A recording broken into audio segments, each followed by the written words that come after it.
Coco Martin. Sobrang proud sa acting skill ng asawang si Julia Montes.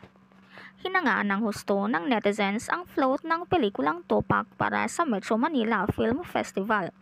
Ang cast ng pelikula ay sina Arjo Atayde, Julia Montes, Enchong D, Sid Lucero, Vin Abrenica, Cocoy de Santos, Bernard Palangka at marami pang iba.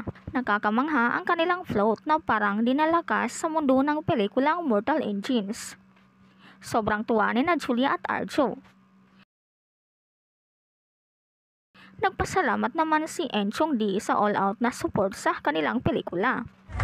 Magandang hapon po, isa pong karangalan na mapasali ngayon dito sa 50th edition ng Metro Manila Film Fest. Isa po itong katuparan sa aking dasal ngayong taon na mapasali sa ganitong pelikula. And at the same time, gusto ko po habang abala ang aktres sa kanilang film, todo naman ang suporta ni Coco sa asawa. Labis ang kanyang paghanga kay Julia na super talented pagdating sa aktingan.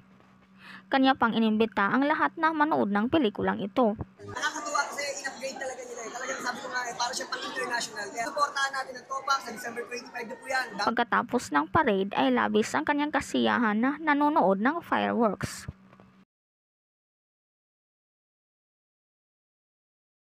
Sa kanilang premiere, of course ay andun din si Coco na binigyan pa ang asawa ng mga bulaklak at ang mas lalong nakakakilig ay tinawag pa niya itong nanay. Ibig kaya sabihin, tinawag niyang nanay dahil si Julia ay nanay na ng kanilang mga anak? Ikaw, anong masasabi mo dito? Nanay! Nanay!